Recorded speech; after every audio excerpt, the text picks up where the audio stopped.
E aí, pessoal, vamos lá, dando continuidade aqui aos nossos estudos. Nós estamos falando sobre, a infiltração de agentes, que foi lá no artigo 10. Fiz alguma leitura de alguns artigos. Quero tratar agora, antes de entrar propriamente também nos artigos 18, 19, 20 e 21, que fala sobre os crimes, eu vou dar uma aprofundada lá no artigo 10A e por aí vai, algumas coisas que eu acho que seja importante para a gente avaliar aqui, tá? Então, o artigo 10A fala assim, ó, ainda dentro do tema da infiltração de agentes, beleza? Então, o artigo 10 fala infiltração de agente de polícia em tarefa de investigação representada pelo delegado de polícia ou a requerimento pelo Ministério Público, após manifestação técnica do delegado de polícia, quando solicitado no curso do inquérito policial, será precedida de circunstanciada, motivada e sigilosa a autorização judicial. Tá? Então, para o caso de infiltração, é necessário que exista autorização judicial, beleza? Isso aí a gente já tinha falado lá. 10A fala: será admitida a ação de agentes de polícia infiltrados virtuais. Então, há a possibilidade de fazer um trabalho virtual. Hoje, o que nós temos de crimes virtuais aí é o que não falta, né? A tecnologia está a serviço da humanidade, tanto para o bem quanto para o mal. Então, será admitida a ação de agentes de polícia infiltrados virtuais, obedecidos os requisitos do caput do artigo 10, que a gente acabou de ler, que lá é na questão da infiltração da pessoa física, in loco, na internet, com o fim de investigar os crimes previstos nesta lei e a eles conexos, praticados por organização criminosa, desde que demonstrada sua necessidade e indicados o alcance das tarefas dos policiais, os nomes ou apelidos das pessoas investigadas e, quando possível, os dados de conexão ou cadastrais que permitam a identificação dessas pessoas. É o cuidado que o legislador tem de se identificar as pessoas. A gente vai ver aqui, através do IP. Então, são questões técnicas que a lei se preocupou com isso, com o objetivo principal aqui de preservar o sujeito, Parágrafo 1º. Para efeitos do disposto nesta lei, considera-se, e aí vem agora as explicações técnicas, tá? 1. Dados de conexão. Informações referentes à hora, data, início, término, duração, endereço de protocolo de internet IP, onde você consegue localizar as pessoas, quem é que está fazendo e por aí vai, utilizado e terminal de origem da conexão. Então, tem que ter essas informações. Dados cadastrais, informações referentes a nome, endereço de assinante ou de usuário registrado ou autenticado para conexão a quem endereço de IP, identificação de usuário ou código de acesso tenha sido atribuído no momento da conexão. Então, está conectado hoje, a pessoa é fácil de se apurar esse crime. Parágrafo 2º. Na hipótese de representação do delegado de polícia, o juiz competente, antes de decidir, ouvirá o Ministério Público. Gente, claro que sempre vai ter que ouvir o Ministério Público, seja na qualidade fiscal da lei, seja na qualidade de parte interessada, ok? Então, o Ministério Público sempre vai ser ouvido, tá? Parágrafo 3º. Será admitida a infiltração se houver indícios de infração penal de que trata o artigo 1º desta lei, que trata da organização criminosa, desta lei, e se as provas não puderem ser produzidas por outros meios disponíveis. Se tiver algum outro meio possível de se produzir essa prova, o juiz deve até indeferir. Mas quando há representação e requerimento do Ministério Público, gente, é porque já foi feito um levantamento e está com dificuldade de se produzir prova para solucionar esse problema. Então, portanto, a gente teria aí provavelmente o deferimento pelo juiz. Parágrafo 4º. A infiltração será autorizada pelo prazo de 6 meses, sem prejuízo de eventuais renovações, mediante ordem judicial fundamentada desde que o total não exceda 720 dias e seja comprovada a sua necessidade. Para instalar isso, para que tenha uma infiltração, ainda que virtual, tem que ter a necessidade, tem que ser provada essa necessidade, certo? Para prorrogação, também. A questão até aqui de preservar a vida íntima das pessoas, a intimidade, o sigilo dessas pessoas, enfim, não é sair assim, infiltrar uma pessoa, um policial lá dentro e aí devassar a vida, né, da pessoa, né? Parágrafo 5º. Fim do prazo previsto no artigo 4, no parágrafo 4º deste artigo, o relatório, sempre tem que ter o relatório, circunstanciado juntamente com todos os atos eletrônicos praticados durante a operação, deverão ser registrados, gravados, armazenados e apresentados ao juiz competente, que imediatamente cientificará o Ministério Público. Um relatório do que foi apurado com aquela infiltração daquele agente, ainda que virtualmente. O que já se procurava, o que se encontrou, o que falta ser encontrado, quais são os indícios ou efetivação dos crimes, vai ser encaminhado para o juiz e o juiz vai cientificar o Ministério Público para que ele possa tomar as decisões que ele entende. Se vai pedir outras diligências, se vai, por exemplo, denunciar, né, o sujeito, o crime organizado e por aí vai. Parágrafo 6º. No curso do inquérito policial, o delegado de polícia poderá determinar aos seus agentes e o Ministério Público e o juiz competente poderão requisitar a qualquer tempo o relatório das atividades de infiltração, ok?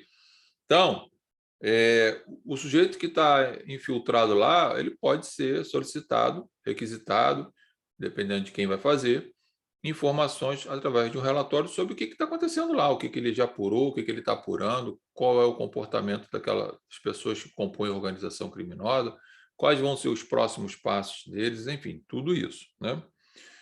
Parágrafo 7 anula a prova obtida sem observância do disposto neste artigo. Então, o que for produzido que não respeite o que determina o artigo 10A vai ser nulo. Então, você que é advogado de defesa, defensor público, quando tiver uma situação dessa aqui, dentro de uma organização criminosa, né, e que tenha sido instalado, inserido um agente infiltrado ali, observa para saber, se for o caso virtual ou até o físico, você observa se estão presentes os requisitos, se está sendo respeitada a formalidade da lei, como isso deve ser realizado, como determina aqui, ok? Artigo 10b. As informações da operação de infiltração serão encaminhadas diretamente ao juiz responsável pela autorização da medida, que zelará pelo seu sigilo. Óbvio. Parágrafo único. Antes da conclusão da operação, o acesso aos autos será reservado ao juiz, ao Ministério Público e ao delegado de polícia, responsável pela operação com o objetivo de garantir o sigilo das informações. Claro, né, gente? A investigação não está em andamento, a defesa até então, às vezes o sujeito nem sabe que está sendo investigado, e mesmo que soubesse se está em andamento e aquilo não foi já produzido, não há que dar vista para outra parte, porque senão fica impossível você solucionar essa questão aí do crime, né? Vai ficar muito difícil. Então, por isso que tem essa questão aqui do sigilo e que é permitido somente a essas pessoas. Artigo 10c. Isso é interessante, ó. Não comete crime o policial que oculta a sua identidade para obter por meio da internet, colher indícios de autoria e materialidade de crimes previstos nessa lei. Então, se por algum motivo qualquer ele tiver, né, que praticar algum crime, né, tal como falsidade do seu documento, dando nome diferente, número diferente, seja o crime que for, né, voltado para isso, ele está amparado e não vai responder. Agora, o parágrafo único do 10c fala assim: o agente policial infiltrado que deixar de observar a estrita finalidade da investigação responderá pelos excessos praticados. Imagine que o cara está lá infiltrado, existe um limite para que ele possa praticar até certas condutas consideradas crime, como está aqui no caput do 10c. Se ele extrapola, exemplo, ele estupra uma mulher lá, ele pratica violência, né, tortura, seja lá o que for, ele vai responder pelo excesso. Aí não tem como, né, gente? Então, tem o ônus, tem o bônus, tem o direito, tem a obrigação, tudo tem que ser dentro da lei, o princípio da legalidade, tá? Artigo 10D, desde dado, concluída a investigação, todos os atos eletrônicos praticados durante a operação deverão ser registrados, gravados, armazenados, encaminhados ao juiz e ao Ministério Público, juntamente com um relatório circunstanciado. Sempre tem que ter esse relatório, né? Parágrafo único. Os atos eletrônicos registrados, citados no caput deste artigo, serão reunidos em autos apartados e apensados ao processo criminal juntamente com o inquérito policial, assegurando-se a preservação da identidade do agente policial infiltrado e a intimidade dos envolvidos. Claro, senão o agente corre o risco, né, de morrer, ser atacado, sofrer retaliações e por aí vai.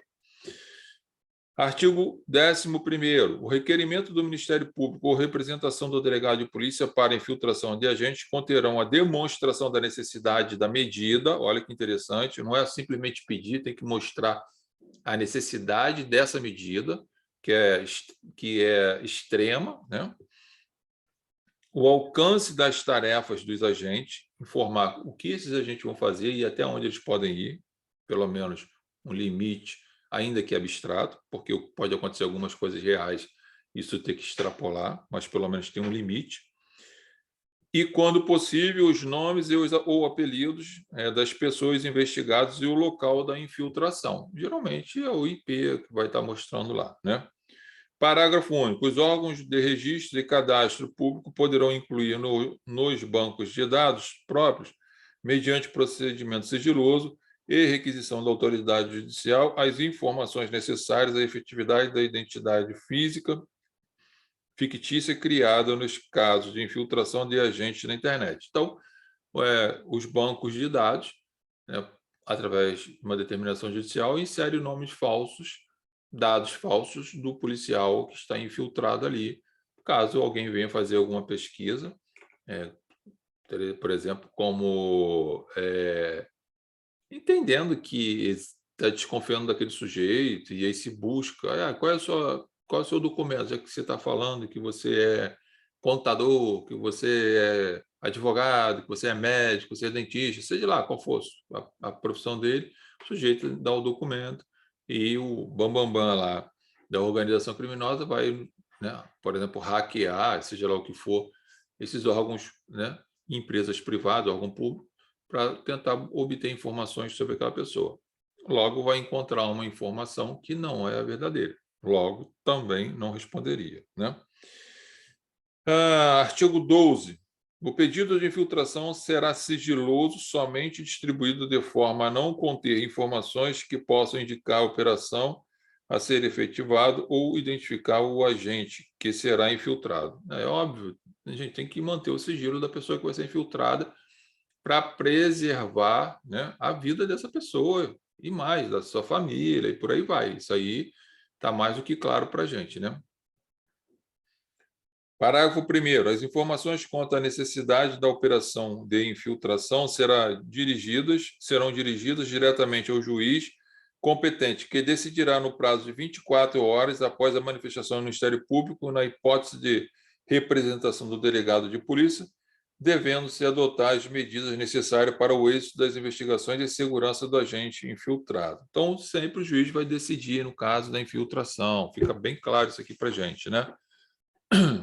Não é chegar e vou infiltrar. Não. No caso de infiltração, tem que ter representação do delegado de polícia ou juiz, ou tem que ter a requisição do promotor, o requerimento do promotor de justiça ao juiz. Quem vai decidir, dentro do que a gente leu aqui, dentro das necessidades, das possibilidades, se não tem outros meios de se produzir essa prova, aí o juiz vai decidir, ok? Artigo 13. O agente que não guardar em sua atuação a devida proporcionalidade com a finalidade da investigação responderá pelos excessos praticados. Então, Extrapolou o princípio da proporcionalidade dentro daquilo que você foi estipulado a fazer, amigo? Você vai responder, né? E aí, me parece que aqui responderá criminalmente, responderá civilmente e responderá também administrativamente, de acordo com cada órgão, né, do sujeito lá, tá? Parágrafo único. Não é punível no âmbito da infração a prática de crime pelo agente filtrado no curso da investigação quando inexigível conduta diversa. Óbvio, né? Se ele está sofrendo, se ele é descoberto e ele precisa praticar alguma conduta, tal como lesionar alguém, enfim, e não teria como imputar ele esse crime, né? E aí, artigo 14, né? São direitos do agente. Que agente? Esse agente infiltrado, gente. Recusar ou fazer cessar a atuação infiltrada, ele pode recusar. Olha, você pode estar sendo designado para ser infiltrado em uma organização criminosa, eles trabalham com tráfico de drogas, né, tráfico de órgãos, é uma organização criminosa bem estruturada, mas porém violenta, e você, pela sua habilidade tal, nós queremos infiltrar você lá. Não, eu não tenho esse interesse, não vou colocar minha vida em risco, e por aí vai. Previsão de direito dele na lei.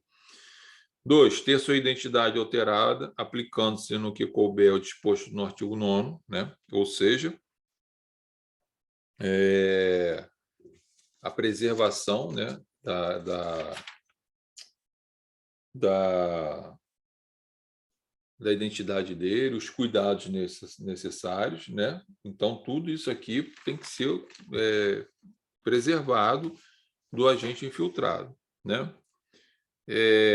3, ter o seu nome, sua qualificação, sua imagem, sua voz e demais informações pessoais preservadas durante a investigação e também no processo criminal, salvo se houver decisão judicial em contrário. Acho um pouco difícil o juiz decidir o contrário, né? Botar em risco o policial. Acho absurdo, mas já que ele permite. 4, não ter sua identidade revelada nem ser fotografado ou filmado pelos meios de comunicação sem sua prévia autorização por escrito, ok? O senhor foi a pessoa, o senhor foi o herói do desmantelamento dessa organização criminosa, vamos fazer uma entrevista. Ops, espera aí. Primeiro, para isso, tem que ter autorização dele, e escrita, ok? Senão, vai acontecer aí a responsabilidade de quem o fizer, respondendo por crime, e mais a responsabilidade civil, tá? O artigo 15 do 15º, né, que é a seção 4, fala do acesso a registro, dados cadastrais, documentos e informações, ok? Artigo 15. O delegado de polícia e o Ministério Público terão acesso, independentemente de autorização judicial, apenas aos dados cadastrais, a investigação, que informa exclusivamente a qualificação pessoal, a filiação, enfim. Aqui não precisa de autorização judicial, né? Mas são informações pessoais, nome, endereço e por aí vai, como eu já li anteriormente aqui, tá? Próxima aula a gente já vai entrar na questão dos crimes efetivamente, né, praticados, também aqui, que é o artigo 18, 19, 20 e 21, ok? Eu optei por fazer essa leitura mais aprofundada e artigo e seus parágrafos e incisos, para a gente fechar essa ideia aqui da questão, né, do agente infiltrado. Vale a pena a defesa que estiver atuando prestar atenção nas formalidades que a lei exige, no princípio da legalidade, porque às vezes você encontra uma nulidade ali e aí vai solucionar a vida do seu cliente ali, ok? Logo a gente está retornando aí para continuar a nossa aula, fazer um pequeno intervalo. Grande abraço aí para vocês. Logo a gente está voltando.